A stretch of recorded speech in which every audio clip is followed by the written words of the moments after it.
Okay, just give me a minute.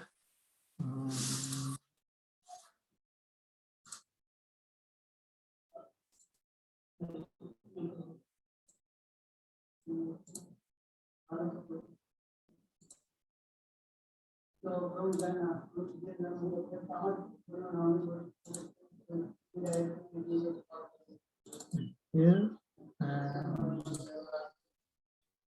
the devotee should give up the desire for conquest.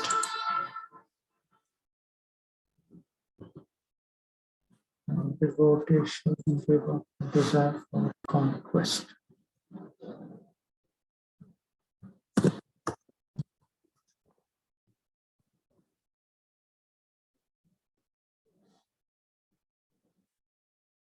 Here.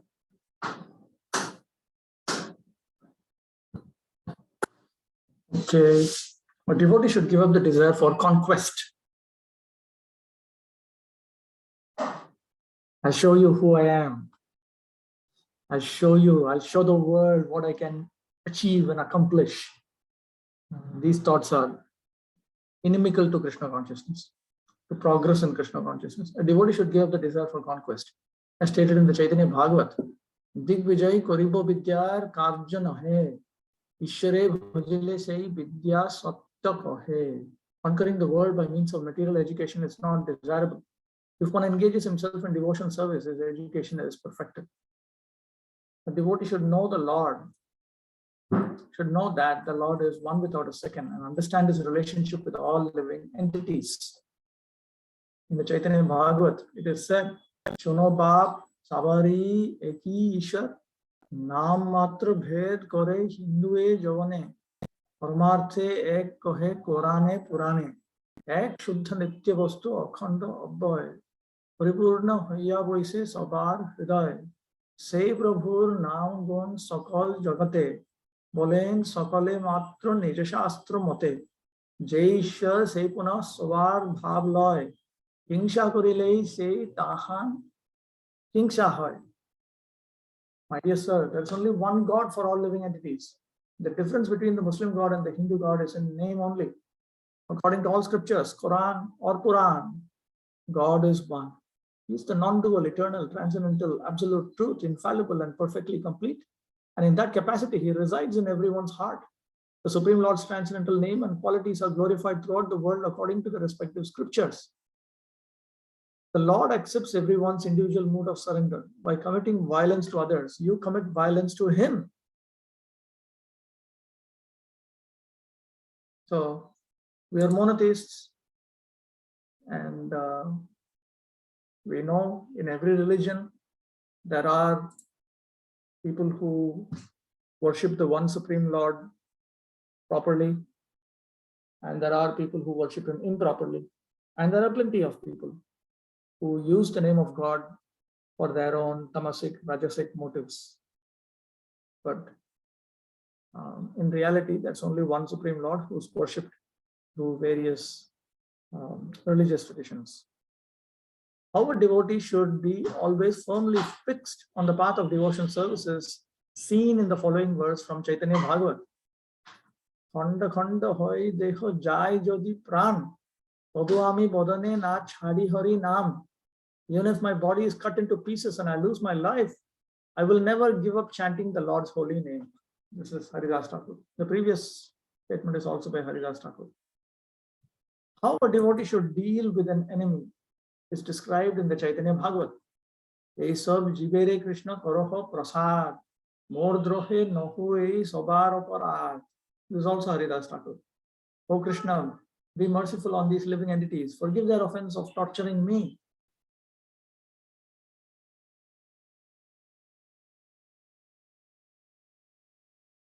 The idea is that we should not maintain a spirit of animosity towards others. We should do whatever is needed in order to get rid of these inimical feelings. A devotee must give up the symptoms of pride, such as desire for fame and cheating. In the Chaitanya Bhagavat, it is said, Bodo log kori log januk amare, আপনারে প্রকটতাই ধর্ম কর্ম করে এই সকল দাম্ভিকের কৃষ্ণের প্রীতি নাই অকৈত হইলে সেই কৃষ্ণ ভক্তি পায়. He is presenting himself as an important person by imitating some religious sentiments. Actually, this arrogant and deceitful Brahman has no love for Krishna. To achieve the devotional service of Lord Krishna, one has to be free from duplicity. Duplicity is the exact opposite of pure devotional service. In pure devotional service, we stand on the platform of truthfulness. A devotee must reject caste consciousness in his spiritual life. In the Chaitanya Bhagavata, it is said, Atham kulete jodi Vishnu bhakti hoy, tothapi sei se pujya sarva shastre koy. Uttam kulete janmi Śrī Krishne na bhaje. Kule tar ki koribe narakete moje. If the devotee of the Lord is born in a low-class family, he is still worthy of worship. That is the injunction of the scriptures. I know someone is born in a high-class family, but does not worship the lotus feet of Śrī Krishna. Then his high birth is useless and he falls to hell. One simply cannot make spiritual progress, become free from the anarthas and so on, as long as one has these kinds of misconceptions. As long as we are racist and so on, you cannot make spiritual progress. The benefits of loud congregation chanting of the holy names is described in the Chaitanya Bhagavata as follows. Japakarta hoite uccha sankirtanakari shatagun adhik se puranete dhari shunavipra manadiya ihar karon jabi apnare sobe koraye pusham uccha kari korile govinda sankirtan jantu matra shuniyai pai vimochan. The Puranas say that a person who chants the Lord's name loudly is 100 times more pious than the person who chants to himself. O Brahmana, listen carefully to the reason behind this. One who chants softly liberates only himself, but one who loudly chants the names of Govinda liberates himself along with all living entities who hear him. Loud chanting is important. Loud chanting. A devotee should not carry the burden of the scriptures like an ass. Rather, he should understand their purport. The Chaitanya Bhagavata confirms this in the following words. Shastrer na jani marmo adhyapana kore gardabher pray jeno shastra bohi more. One who teaches the scriptures without knowing their purport. Marma, this is the exact word. Marma means the heart, the intention behind the scriptures, the conclusions of the scriptures. It's like an ass carrying the load of all the scriptures. How a devotee should give up enviousness is explained in the Chaitanya Bhagavata as follows. Bhaktihin karma kono phal nahi pai. Shei karma bhaktihin parahingsha jai. Activities that are devoid of bhakti produce no result. Such activities result in violence to others. So the moment we stop engaging in devotion service unto the all-good absolute Lord Krishna, then we will intentionally or unintentionally engage in activities that produce harm to others and ourselves. A devotee should give up seva paradhas or offenses in serving the deity. As stated in the Chaitanya Bhagavat, seva vigraher prati anadar jan Vishnu sthane aparad sarvatha ahan. One who has no respect for the deity form of the Lord is constantly committing offenses at the lotus feet of Lord Vishnu. It's a fact that unknown, unintentional seva paradhas are vanquished. Reactions to seva parad is vanquished by chanting Krishna's holy names. But if knowingly we do that, Vishnu Chakravarti Thakur says in Madhurya Kadambini that such a seva parad, the reaction for such seva parad will be converted into a reaction for Nāmāśraya-bhakti. That seva parad will be considered Nāmāśraya-bhakti. Then he says, even in the system of Prayaschitta that we come across in the Dharma Shastras, Prayaschitta refers to certain procedures, certain austerities that you take up of atonement. But we need, but those activities need to be accepted with a particular humble attitude. If one thinks that, okay, I will do an atonement and next life I'll continue performing sinful activities, or as soon as I get a chance, I'll continue performing sinful activities, then the atonement will not produce its result of preventing you from going to hell. On the other hand, you get more punished in hell for that. So attitudes do matter. If a person is internally situated as a Vaishnava, even though externally he maintains attachment for sense gratification, then he's counted as a devotee. Of course, this sense gratification within dharma, not outside of dharma. As described in the Chaitanya Bhagavat, Shir Praitar Purichad Sob, Chinite na pare te ho, no, Chinite na pare ke ho, ti hon je Vaishnav, Asya Rohilo Navad Jipe Gutha Rupe, Param Bhogir Prai Sarvaloke Dekhe. Pundarik Vidyanidhi dressed like a materialist. Like a materialist. No one was able to recognize that he was a great Vaishnava. He came to Navadvip. Everyone saw him as a grossly materialistic person.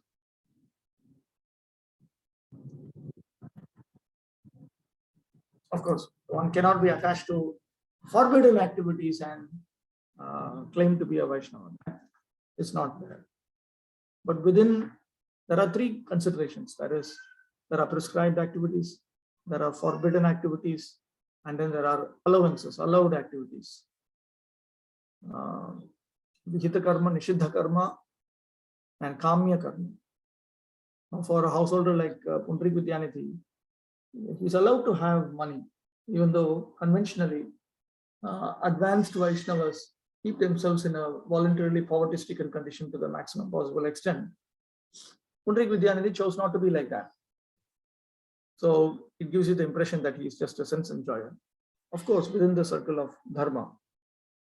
And Vaishnavas are traditionally known for their vairagya and vidya, both internally and externally. So Pundarik Vidyanidhi appeared quite unconventional. So Bhaktivinoda Thakur is warning us that we should be careful about this. A devotee should not maintain false pride due to material education and so on. In the Chaitanya Bhagavat, it is explained, Ki koribe vidyadhan rup josh kule, hankar badi sob podoye nirmule.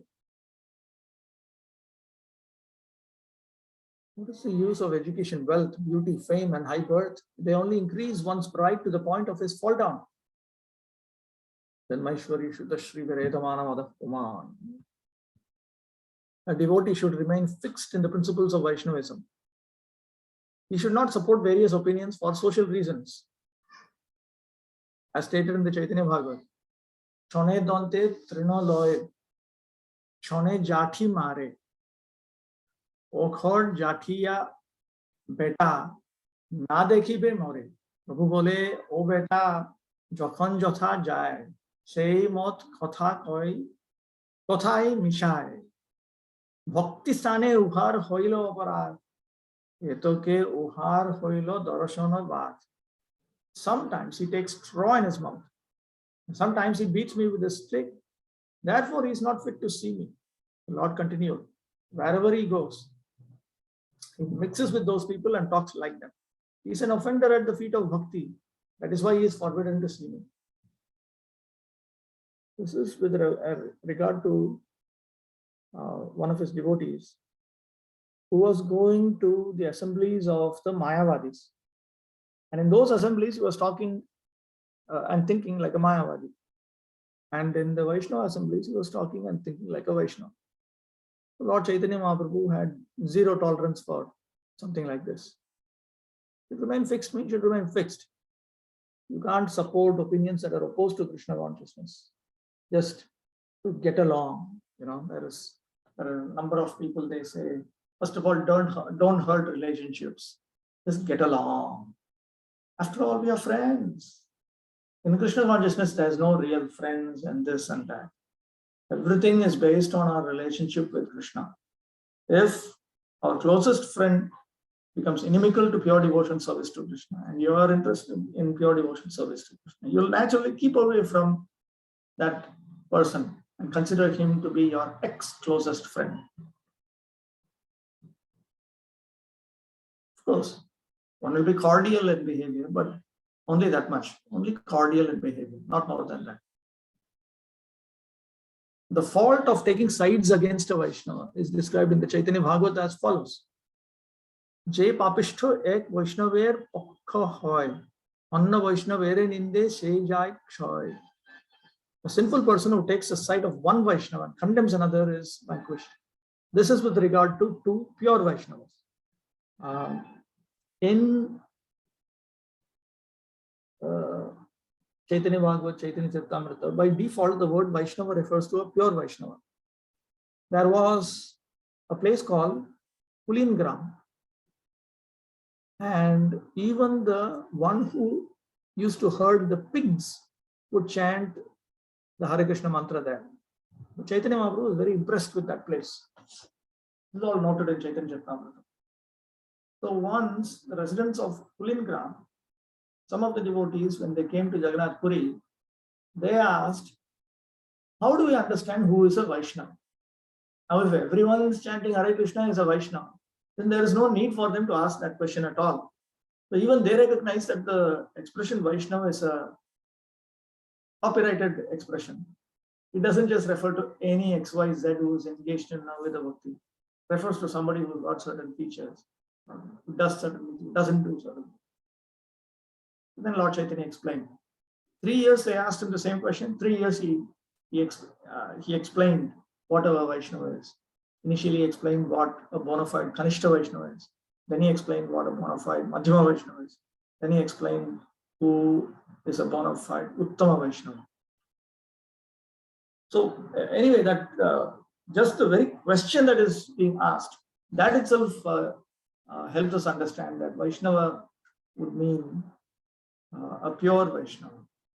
Now, one can be a pure devotee, though he may not be a perfect pure devotee. When I am exclusively engaged in the activities of devotion service, but I have previous contamination, I am a pure devotee who has not yet come to the point of perfect pure devotee. A perfect pure devotee does not even have a residual contamination. He's a yellow mango, whereas a pure devotee is a green mango. In that case, an imperfect pure devotee is a green mango. Then you have imperfect impure devotees, and these are some mangoes with some worms and all kinds of things inside it, not fit to be offered to God. So Vaishnava by default refers to at least pure Vaishnava, if not a perfect pure Vaishnava. So one should not take sides between pure devotees. The devotee should not commit sinful activities after accepting the holy name of the Lord. As stated in the Chaitanya Bhagavata, Prabhu bole tora ar na korish pap. Jagai madhai bole ar nare bap. Prabhupada quotes this in one lecture. Ar nare bap. Oh, never again. Oh Lord, never again. The Lord said, do not commit further sins. Jagai Madhai replied, never again, O Lord.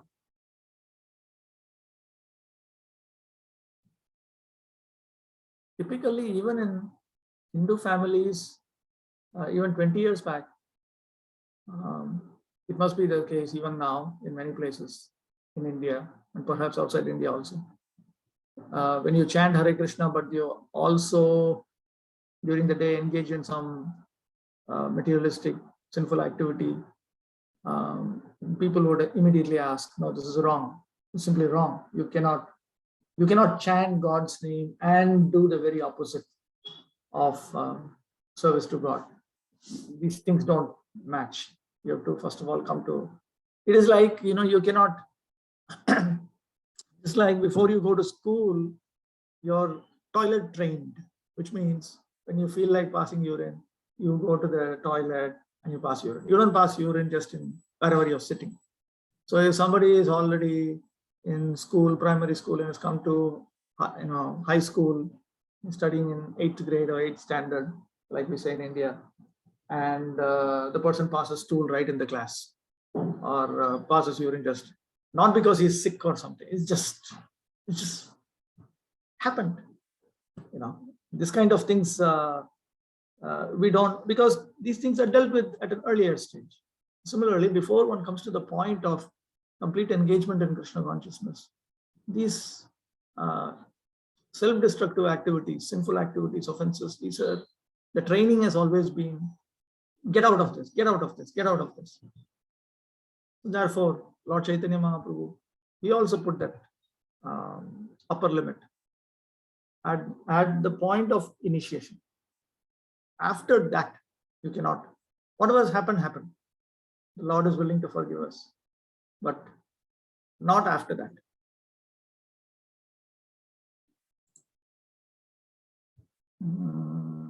How a devotee should remain aloof from the rules and regulations is explained in the Chaitanya Bhagavatam. Jota vidhi nished sakali bhakti das, ihate jahar dukkha se jai nash. Vishay modandha sab e morma na jane, sutta dhana kula mode vaishnav na chine. All the rules and regulations are servants of bhakti. One who has trouble accepting this is destroyed. One who is blinded by false pride can never understand this secret.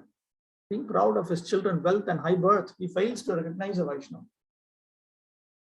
This requires some clarification, because in today's world, we are basically mlechas, both inside India and outside India, no sense of rules and regulations. But previously, during even up to Lord Chaitanya Mahaprabhu's time, within the community that accepted Vedic authority, one's entire life was in terms of these three things: Vihita karma, Nishiddha karma, and Kamya karma.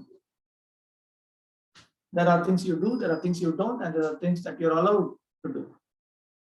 So everything in karma kanda, in the system of karma, in the system of jnana, in the system of yoga also, is filled with these three considerations. What can you do? What you should not do? And what you should do. You have vidhi, nisheda, and vikalpas. All the time you have. This is how you think. This is part of your psyche. This is how you think. For everything you think like that. So in karma kanda, one has to follow these do's, don'ts, and allowance, accepting allowances within limited boundaries. Because otherwise, in your next life, you will not attain the result of karma. Similarly, in jnana, you want to attain impersonal liberation, then you need to accept certain restrictions. You need to do certain things which you may not like to do, and you have to reject certain things which you do like to do. This is just part of the social discipline.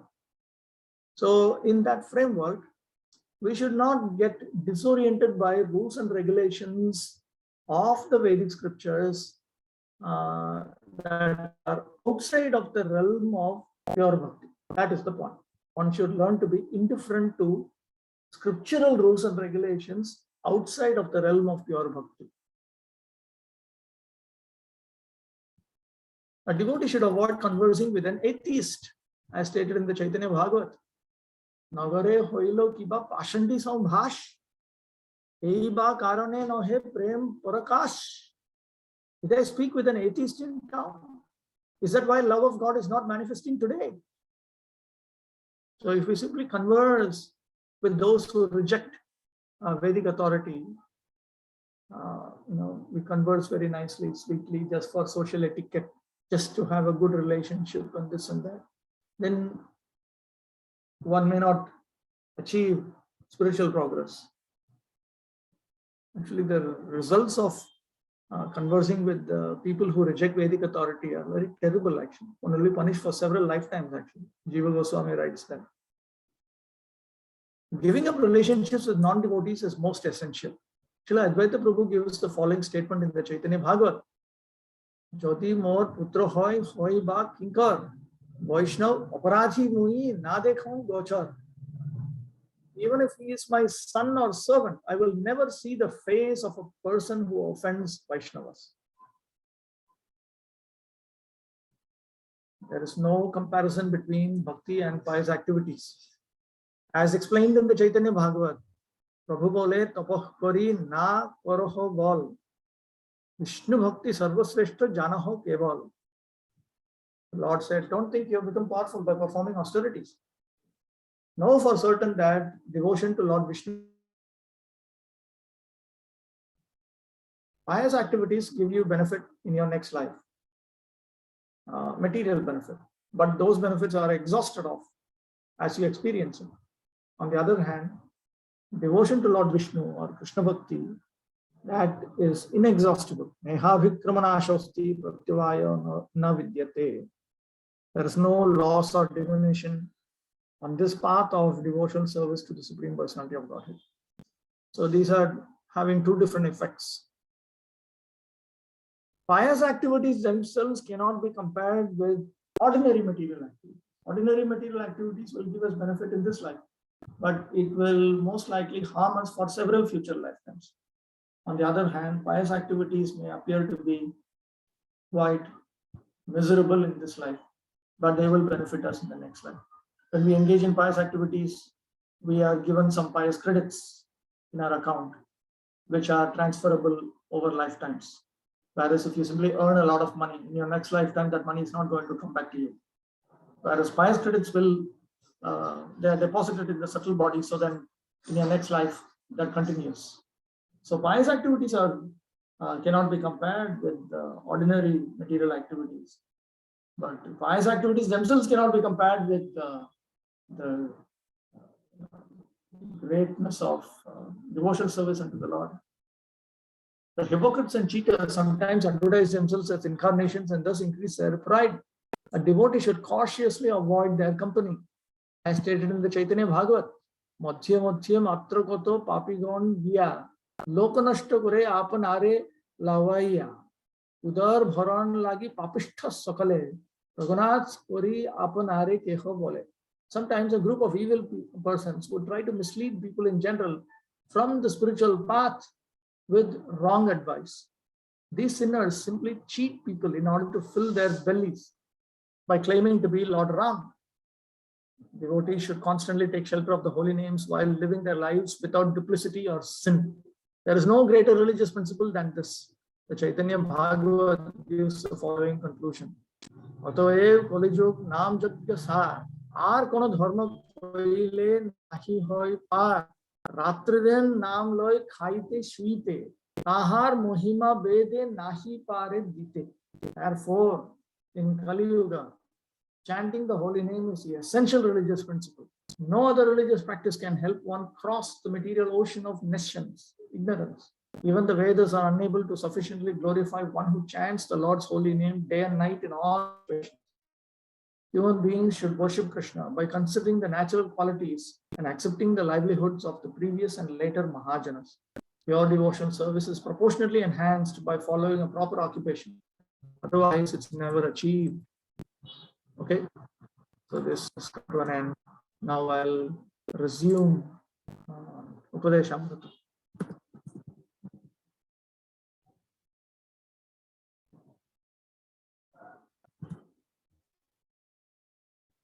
Oh, sorry, not this.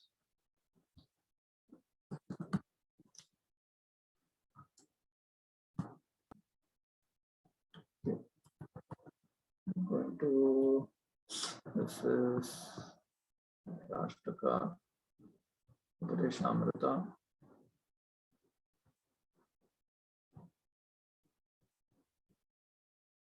We are in text 3 actually. Okay, here's a paraphrase of Upadeśāmṛta text 3 by Bhaktisiddhanta Saraswati Thakur. Śrī Upadeśāmṛta Bhāṣā. Śrīla Thakur Bhaktisiddhanta Saraswati Likhita. Written by Śrīla Thakur Bhaktisiddhanta Saraswati. Bhajane utsaha jar bhitare bahire.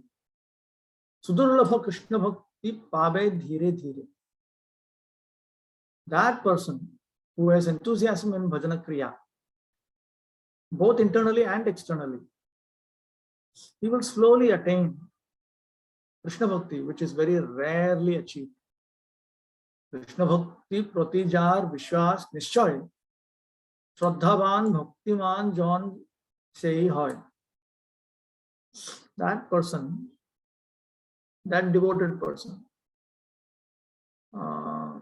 who has faith and conviction in Krishna Bhakti, he is considered a Shraddhavan, a person who has Shraddha. Krishna Seva na paiya dhir bhave jai, bhakti sadhan kore bhaktiman shei.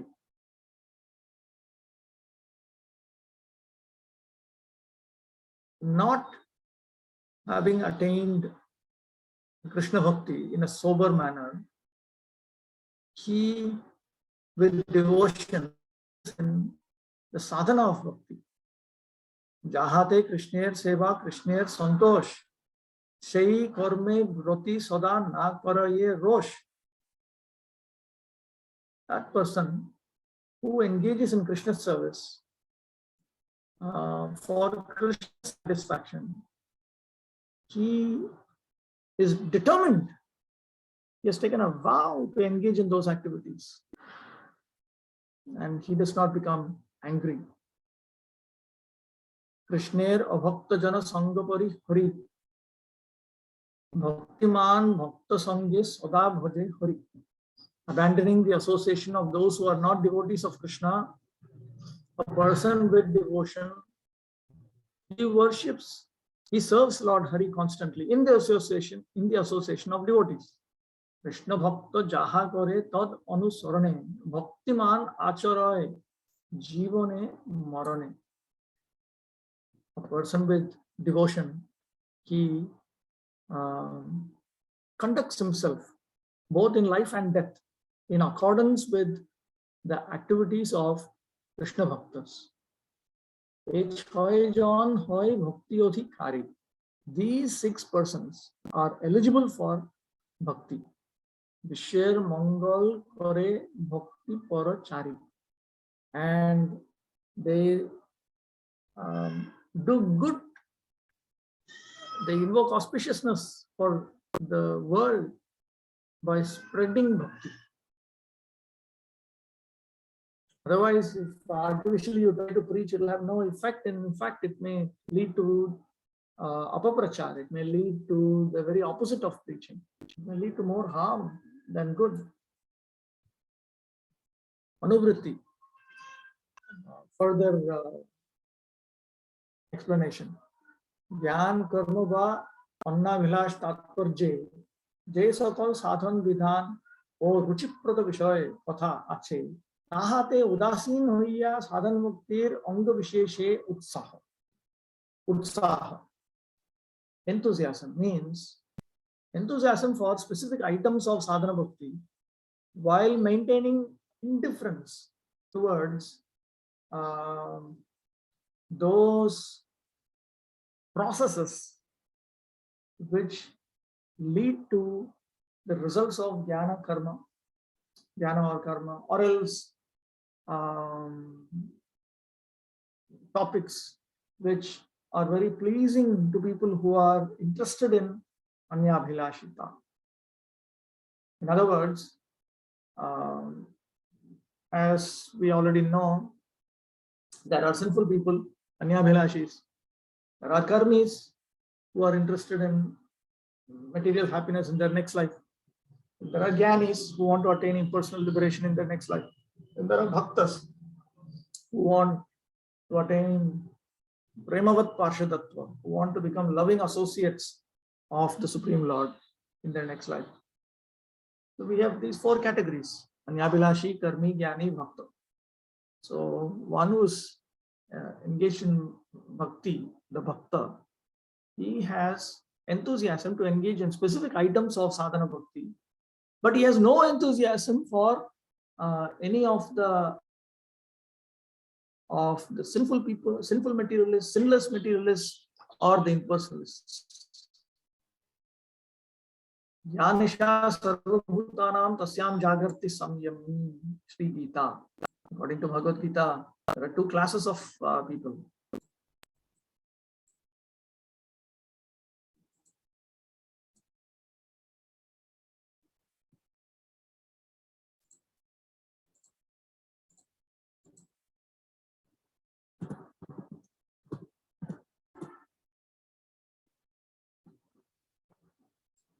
Jnanisha sarvabhutanam tasyam jagarti samyami yasyam jagrati bhutani sanisha pashyato mune. What is night for all beings is the time of awakening for the self-control, and the time of awakening for all beings is night for the introspective sage.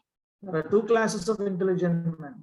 One is intelligent in material activities for sense gratification, and the other is introspective and awake to the cultivation of self-realization. Activities of the introspective sage or the thoughtful man are night for persons materially absorbed. Materialistic persons remain asleep in such a night due to their ignorance of self-realization. The introspective sage remains alert in the night of the materialistic man. The sage feels transcendental pleasure in the gradual advancement of spiritual culture, whereas the man in materialistic activities, being asleep to self-realization, dreams of varieties of sense pleasure, feeling sometimes happy and sometimes distressed in a sleeping condition. The introspective man is always indifferent to materialistic happiness and distress.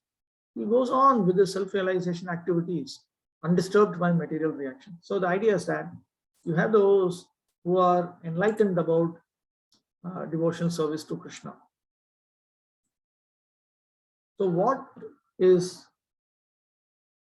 day for them is considered night for the Jnanis, Karmis and Anyabhilashis. And what is considered to be a day for the Jnani or Karmi or Anyabhilashi, that is the night for the Bhakta. So what is the success for the Bhakta is the failure for the Jnanis, Karmis or Anyabhilashis. And what is the success for Jnanis, Karmis or Anyabhilashis is failure for the Bhakta. This is very, very important to understand. We don't judge ourselves by comparing ourselves with the Anyabhilashis or Karmis or Jnanis. The Anyabhilashi wants to become very rich and he thinks he is very successful if he is that. If we maintain affectionate relationships with them, then we will also, while we practice Krishna consciousness, we will also develop the idea that we also need to become rich, because otherwise these people will think I am a failure. But let them think that you are a failure. What is the big deal? We are not part of that crowd. We are part of a different crowd. We are going in a different track. Bhagavad Bhakti Jiver Ekmatra Purushartha Tadvishaya Nishchayata Utsahan Nishchay, firm conviction. Utsahan Nishchayat. So what is that firm conviction? That is that Bhagavad Bhakti, devotional service unto the Supreme Personality of Godhead, is alone the necessity, life's necessity for the living entity. So having this firm conviction, this is the second item. Jnana, Karma, Ba, Mannabhilash, Margatroy, Nishchayi, Kono Mongol, Utpanna Korite, Samartha Hoyna, Ebong, Ekmatra Bhakti Margai, Jiv Matre Rai, Anusaraniya, Erup, Sthir Dharanai Nishchay. He further explains what is this firm conviction. There are three pathways of the Jnanis, the Karmis, and the Anyabhilashis. In other words, those who seek impersonal liberation, those who seek material happiness through the Vedic process of material dharma, or those who are simply adharmic people, just 99% of today's people inside and outside India, these ordinary fellows. They are following three different pathways. So one should have the firm conviction that none of these three will lead to any good for the living entities, for themselves or for others, if one goes through any of these three. These three pathways are incapable of awarding any auspiciousness or benefit in the long run. But only the pathway of bhakti is meant to be followed by every living entity. So when one has a firm, steady conception like this, then that is nishchaya. That is the word nishchaya that Rupa Goswami refers to. It's Utsahan Nishchaya. When one has this kind of conviction, then his bhakti becomes successful. Jnanadi Margatroy Jeev ke Chanchal Parai. The three pathways of impersonal liberation, attainment of material happiness in future lifetimes, or the endeavor to attain material happiness in this lifetime, these three pathways, they simply make the living entity very restless. This is something that you can understand by experience. There are certain things, if you do, there are certain persons with whom, if you converse, you yourself become very restless. And it is very important that once you recognize that, you do everything possible to keep away from all this. We have enough trouble from our own body and mind, and a lot of unnecessary bonuses given by natural calamities. We don't need more trouble from other living beings to make us more restless. So those who go through these three pathways, Anyabhilashita, or karma, or jnana, they make us very restless. Ekmatra bhakti pathai shuddha jiver abhi cholita man eru sthir vishwasai dhairja. On the other hand, when one has the firm conviction that the undeviated path of the pure living entity is to only go by the pathway of bhakti with no admixture of jnana, karma, anyabhilashita, then that firm conviction is called dhairya. Dhairya, being sober, being serious, being grave. Dhairya. Utsahan nishayat dhairya.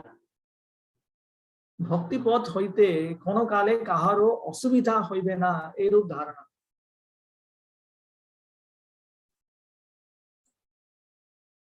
The idea that at no point in time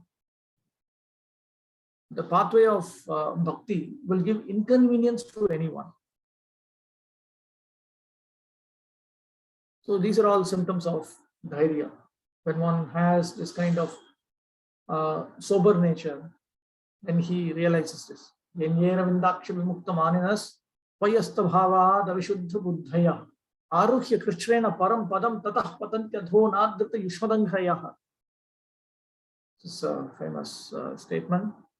Let me trace out Prabhupada's own explanation to this.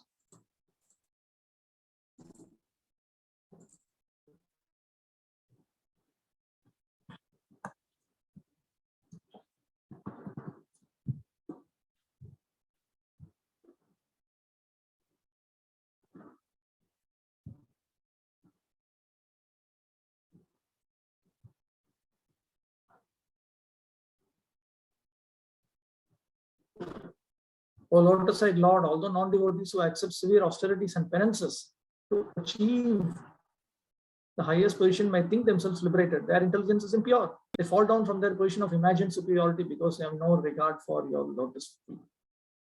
Another meaning to this, which is where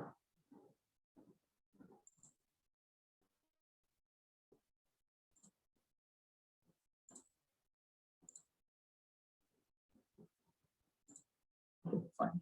Let me just go there and see.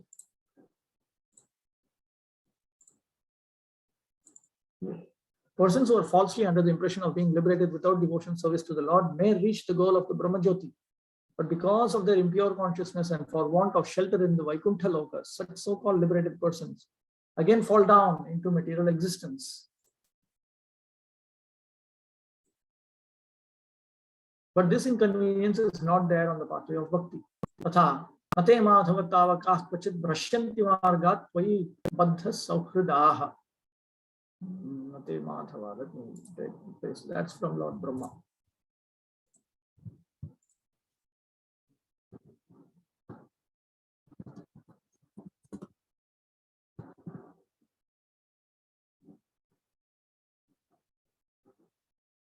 Tathanate madhavatavakah kvachit brashyanti margat vaibadha sauhrida payabhikupta vicharanti nirbhaya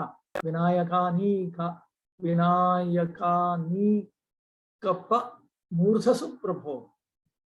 O Madhava, Supreme Personality of Godhead, Lord of the Goddess of Fortune, if devotees completely in love with you sometimes fall from the path of devotion, they do not fall like non-devotees, for you still protect them. Thus, they fearlessly traverse the head of their opponents and continue to progress in devotional service. So, on the pathway of devotional service, there is always protection. So, it is always a safe pathway. Khanda khanda hoy jodi jay dekho pran, tabu ami bodane na chhadibo hari naam. Shri Chaitanya Bhagavat. We saw this. This is a Haridas Thakur statement. He was simply told to not chant Hare Krishna by the Muslims who arrested him. So he said, even if my body is cut repeatedly into pieces and my life is taken away, still I will never ever stop reciting Lord Hari's holy name. So that is an instance of conviction. That is Utsaha, Nishchaya, Dhairya. That is the sort of enthusiasm that is required. Mumukshu Bhukshu Ganer Adishto Kartabhya Anushthan Samuhe Krishnetar Seva Janiya Udasin Thakiya Bhaktir Sadhan Ke Tattat Karma Pravartan Bole.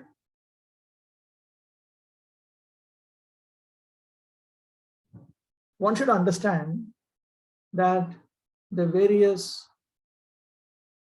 prescriptions that have been enjoined for those who want to attain liberation or those who want to attain material happiness.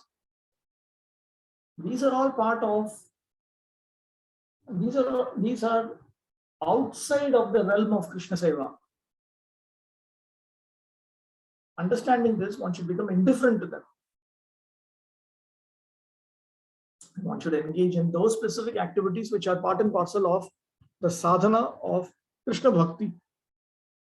One should not consider the various prescriptions for attaining impersonal liberation or the various prescriptions by which one can attain a superior material situation in one's next life, as found in the Karma Kanda scriptures. One should not start following those rules and regulations. Bhakter Tribidho Adhikarer Swaswa Upajogi Anushthan Kora Ebang Ek Adhikare Avasthit Hoiya Bhinna Adhikarer Cheshta Pradarshan Na Kora. Tattat Karma Pravartana. That expression, Tattat Karma Pravartana. It's a very interesting expression. It means by engaging in those specific activities. You know, what is this, those specific activities? Why didn't Rupa Goswami simply say Bhakti Karma Pravartana? Why did he say Tattat Karma Pravartana? Those specific activities within Bhakti. We know he's talking about the activities within Sadhana Bhakti, but why is he talking of specific? That's because there are different levels of eligibility. And those who are situated at particular levels of eligibility should engage in those particular activities, considering that they are useful for one to progress from that level to the next level. To not accept the rules and regulations which are meant for something higher or something lower. So while one is situated in one's position, one should not try to exhibit eagerness for carrying out activities that are prescribed for somebody lower or somebody higher. There are three levels of eligibility for devotees. So corresponding to that, there are particular activities which are prescribed and particular activities which are prohibited. So all of this has to be learned from the spiritual master and other Vaishnavas. Jnani karmi o annabhilashi ke vishaya mood janiya sanga parivarjan. One should understand that the jnanis, karmis and anyabhilashis are blinded by sense objects, and therefore one should completely reject their company. How is it that the jnanis are also considered to be blinded by sense objects? They're blinded by sense objects in the opposite way. Some people are very obsessed with attaining things, and some people are very obsessed with avoiding certain things. But both of them are thinking about the same thing. Bhakta Sangai Ekmatra Vanchaniya. Association of devotees alone is meant to be anchored for Bhakta Sangi ke Jnani Prabhuti Abhakta Sakal Tadrish Adar Korena.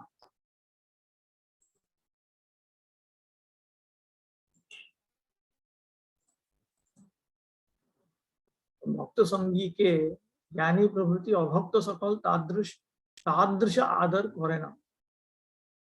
The Jnanis, Karmis, and Anyabhilashis, these are Krishna Abhaktas. These are not devotees of Krishna. Now, in the Vedic system, between the Jnanis and Karmis, those who are intelligent to attain their respective goals, they will engage in Navavida Bhakti, Navavida Vishnu Bhakti. They know that without that, they cannot attain impersonal liberation. They cannot attain a superior birth, either as a better human being or be placed in Swarga. But that doesn't mean that they are devotee, because the pathway of devotional service is we engage in sadhana bhakti in order to come to the point of bhava bhakti, in order to come to the point of prema bhakti.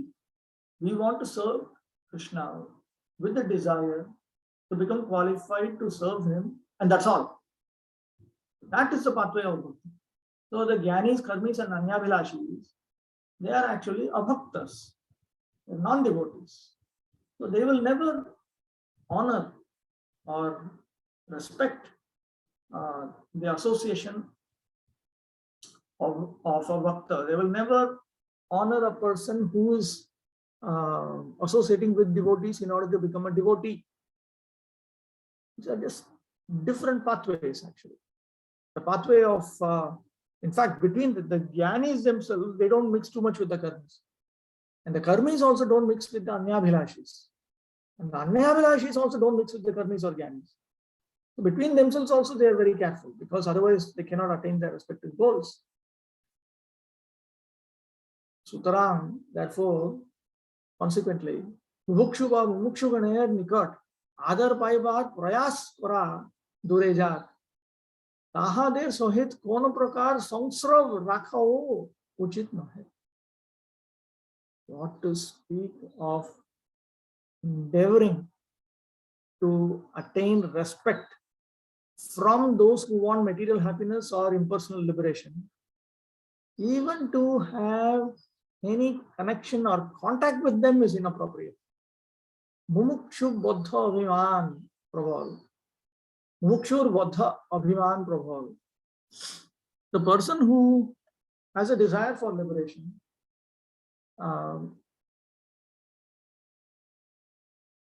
is very much conscious of his conditioned situation. His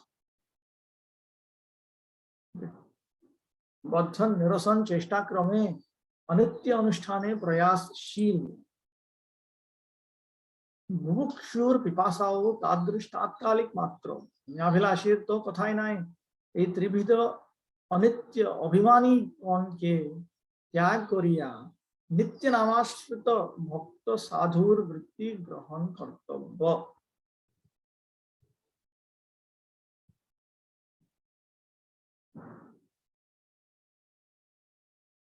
The Mumukshu, the expression Mumukshu means a person who wants to attain liberation. These are the Jnanis. Then there are the Bubukshus, those who want to attain bhukti within Vedic Dharma. These are the Karmis. So these Karmis, they are constantly endeavoring to carry out various activities, various temporary activities actually, with the desire to get out of their conditioned situation. They think that, okay, I'm stuck like this because I'm a human being. Human beings are stuck in so many ways. Whereas if I attain a higher status in material existence, I will not have these restrictions. So they endeavor to become freed from their current restrictions in this manner. They have their thirst, but their thirst is also temporary, because it will be satisfied and then again it will go away. In that way, it's simply going on and off, on and off, on and off. And your pious credits goes away, then you're back to square one. Then again you have to engage in pious activities. And if at that time you don't engage in pious activities, you engage in sinful activities. So therefore, the pathway of the bubukshus, the pathway of the karmis, is also considered to be full of temporary achievements. There's no point in discussing the situation of the anyabhilashis, because the anyabhilashis are the most foolish. They only want material happiness in this life. They want emotional happiness in this life. They want sensual happiness in this life. Everything in this life, as if they are only going to live this life. The unfortunate fact is that the living entities can never die. So this life is just a small flicker. There's no point in discussing the great achievements of the anyabhilashis from the perspective of eternity. So these three have their own self-conceptions, and all of them are temporary conceptions. So giving up all of this, one should accept the activities of the sadhus who are devotees of Krishna and who have taken shelter of the eternal holy names of Krishna. Dharma Gyan ba Annabhilashi tar Cheshta Samoha Kathani Bhakti Pather Sopan Nahe. The endeavors of Anyabhilashita or karma or jnana are never ever stepping stones to the pathway of bhakti. Sometimes we develop this idea that, no, if only I do this, then I can progress in devotional service. Actually, to progress in devotional service, bhakti, the only thing that is required is bhakti itself. Bhaktya sanjataya bhaktya. You can progress within bhakti only through bhakti. Dharma, jnana, and certainly anyabhilashita. Anyabhilashita, first of all, takes you down. Karma simply takes you in the same status. Jnana may take you up, but it's not going to satisfy you because it's not part of your original spiritual nature. So you will eventually become dissatisfied with your own achievement and you will give it up. So it is like going up and coming down. Whereas the pathway of bhakti, that has its own internal stepping stones. Shraddha, sadhu sangha, bhajana kriya, artha-nivritti, and so on. Gyan vairagya bhaktir kabhu nahe anga. This is from Chaitanya Charitamrita. The Vedic process of jnana or the Vedic process of vairagya, these are not parts and parcels of bhakti. When we often hear about Vairagya Vidya, Nijabhakti Yoga, Shiksharthameka, Purusha Prana, that refers to, there we come across Vairagya Vidya and Bhakti. But that Vairagya is Bhakti Anukul Vairagya. Bhakti Unnati Anukul Vairagya. Vairagya that is favorable for progress in Bhakti. Similarly, that Vidya or that Jnana is Bhakti Anukul Vidya or Bhakti Unnati Anukul Vidya. That is knowledge, jnana, which is favorable for spiritual progress in bhakti. That is also bhakti pratikul jnana, that is bhakti pratikul vairagya. So these things have no role to play. In fact, they are quite likely detracted. They take us away, they repel us, they actually prevent us from making spiritual progress, they take us back. Bhakti Vyatit Anna, printing mistake. Margatraya, Asat, Arthat, Nitya Nahe. The other three pathways, the three pathways other than Bhakti, are Asat. They are not eternal. Yasyasti Bhaktir Bhagavatya Kinchana Sarvair Gunes Tatra Sama Asate Surah. Harava Bhaktasya Kuto Mahadguna Manorathena Sati Dhavato Vahi.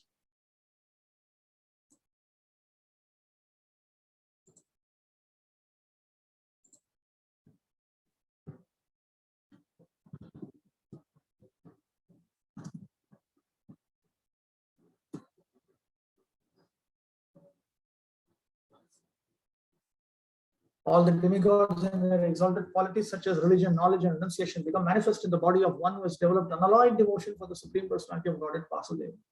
On the other hand, a person devoid of devotion, service, and engaged in material activities has no good qualities, even if he is adept at the practice of mystic yoga or the honest endeavor of maintaining his family and relatives.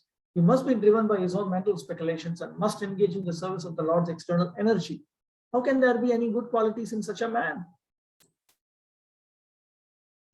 Sutarang, bhakti margai sadhur vritti.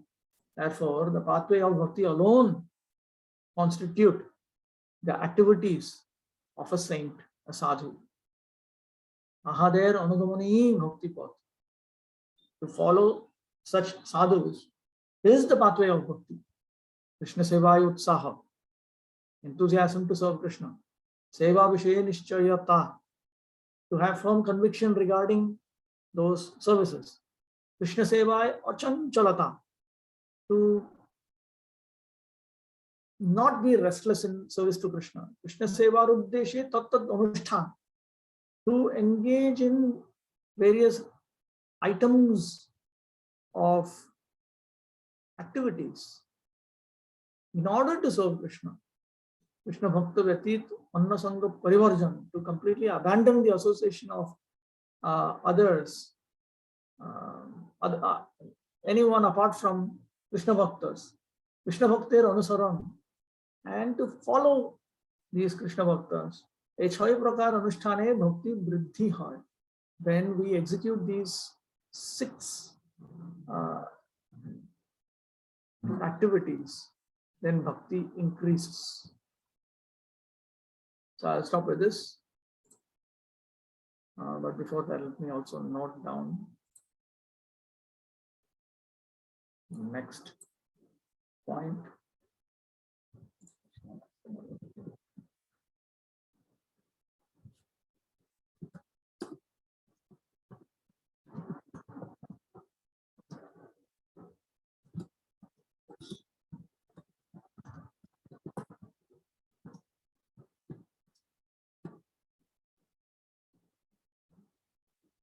All right, any questions?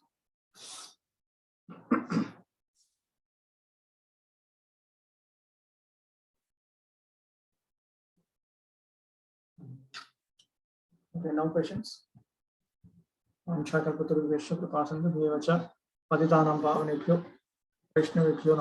a question here. Leela Madhuri Lalita Mataji. Hare Krishna, Prabhu, Dandavat Pranam. Okay, Dandavat Pranam, tell me. Prabhu, could you please explain about that Anya Vilashita category? Because so far I have heard only Karmis, Jnanis and Yogis. Who's this category? Karmis, Jnanis, Yogis, Bhaktas, they're all following different elements of the teachings of the Vedas. Those who don't follow the teachings of the Vedas, these are the Anyavilashis. Adharmic people are called Anyavilashis. That's all. So, when you were explaining, you said that they will bother about only this lifetime. So the Karmis are not. You know, no, they are not Karmis. Anyavilashis are not Karmis. Sinful people, they don't think about next life and all. Sinful people, you know, they want to become rich, they want to go to the west, they want to go to the east, God knows where they want to go. They want to have a nice life, a good life. They want to do a good life. Can practicing devotees be Anyavilashis? Excuse me, how is that possible? Well, you know, you can mix anything with anything actually. You do sinful activity, you're automatically mixing Anyavilashita with bhakti. But that is opposites. You cannot improve your health by mixing your medicine with some potassium cyanide. Yes. Yes, Prabhu. Thank you. It's simple. It's adharma. That's all. We commonly know it's adharma. See, there is dharma and adharma. First of all, we should understand this distinction. Those who accept Vedic authority, they are dharmic people. Then those who don't accept Vedic authority, they are adharmic people. Adharmic people are the vast majority, both the Hindus, non-Hindu, they're all mostly adharmic only. Very few listen to the, listen means what you do. Vedic scriptures give so many things to do. There's so many things to do and so many things not to do. So there are a few people who actually accept Vedic authority. Now, amongst them, you find Karmis, the vast majority of people. First of all, it's a rare category. Within that rare category, there are those who want to be materially benefited in their next life. Pious Hindus, you can say. There are people like that. As in a misconception that whoever is not devotee, they are called karmis. So basically. Oh, the misconception may be because Prabhupada refers to most of the non-devotees as karmis. Gopi Prandan Prabhu, my teacher, used to say that Prabhupada was being very polite while referring to the non-devotees of today's world as karmis. In reality, they are not fit to be given the title karmi. Karmi is a very exalted expression in the Vedic scriptures. A person who accepts, who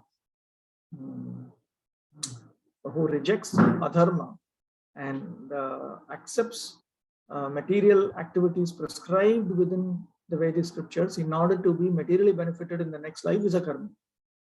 So karmis are very pious persons. Then there are the jnanis. The jnanis, they want to attain freedom from the cycle of birth and death.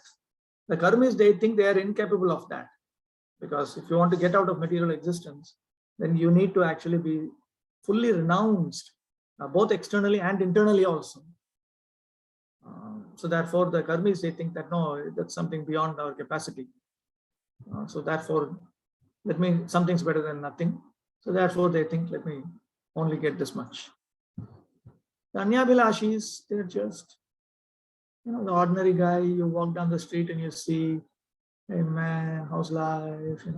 Just earn something and just feel good and just show around to others that I'm also doing something good. Ordinary sinful people, that's all. What is that? Other people, they're sinful people also. Sinful people doesn't mean that he is coming with some knife and going to kill people. There are so many sinful activities, and we are doing a lot of them practically on a daily basis. If you simply read even Chaitanya Shikshamrta, Bhaktivinoda Thakur, he gives a list of sinful activities, and you see that it's a whole catalog of activities. So many things. So the pathway of bhakti is the highest within Vedic Dharma. Within Vedic Dharma, there's Karma Dharma, that is the lowest, then Jnana Dharma, then Yoga Dharma, and then Bhakti Dharma. Now, when you engage in any of this, you might also engage in other activities. That is what is called as a mixture. So when we talk about pure devotees, it means those who engage in the activities of bhakti without touching any of the activities of Anyabhilashita, Karma, Jnana, Yoga, and they don't even desire for the respective goals of these. Each one has its respective goal. Anyabhilashita is focused on attaining material happiness in this life. So when you desire material happiness in this life, that is the equivalent of subtly engaging in Anyabhilashita. Similarly, when you hanker for a better material life in your next life, that is the equivalent of engaging in the activity of karma in the mind. Similarly, when I hanker for impersonal liberation, even if I don't take up the external discipline of the Jnana Marga, this is the equivalent of this is a subtle equivalent of accepting that. So when we talk about pure devotional service, we mean engagement in devotional service, being freed from the gross impurities and the subtle impurities. The gross impurities means you come to the point where you stop sinful activities, you stop sinless material activities, no varna dharma, no ashrama dharma, no nothing. You give up all these things. You give up all these other activities of the yoga system, jnana system, and so on.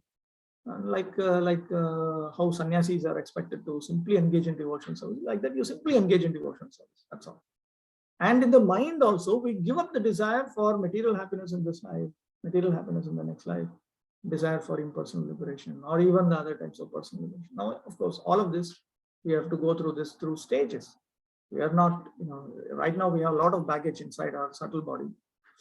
And so when we submit without duplicity to more advanced devotees, and we take shelter of Krishna's holy names, and we carry out the injunctions of Bhagavad Gita, Bhagavatam, Chaitanya Charitamrita, and so on, then Krishna purifies us from these gross activities and these subtle desires also. In that way, gradually we are able to progress. So Anyabhilashita is the grossest. Prem Gauranga Prabhu. Hare Krishna Prabhuji, Dandavat. Prabhuji, I wanted to check with you. You read out from Sadhu that a person who is internally a Vaishnava but externally materialistically flaunting some materialism or something like that, is then as a non-Vaishnava. He is a Vaishnava. Somehow your voice was breaking. Haribol, is it? It is still Hare breaking. Krishna? It is still breaking. But let me first of all paraphrase your question and you confirm it. Okay. Are you saying that one could be a Vaishnava, internally a Vaishnava, but externally he may be pursuing non-Vaishnava activities, something of that nature? I mean, exhibiting sort of, I mean, people may misunderstand that he's I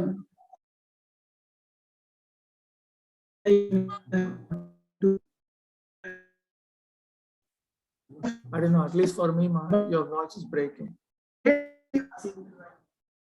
No,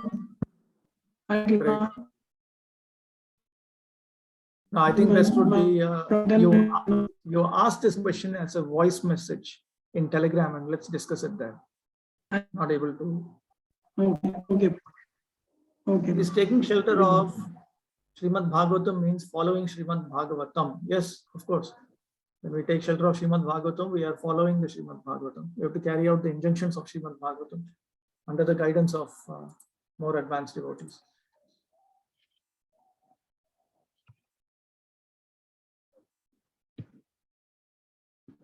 All right. Panchakalpatarubhyasya kripasindubhyev cha patitanam pavanebhyo vaishnavebhyo namo namaha.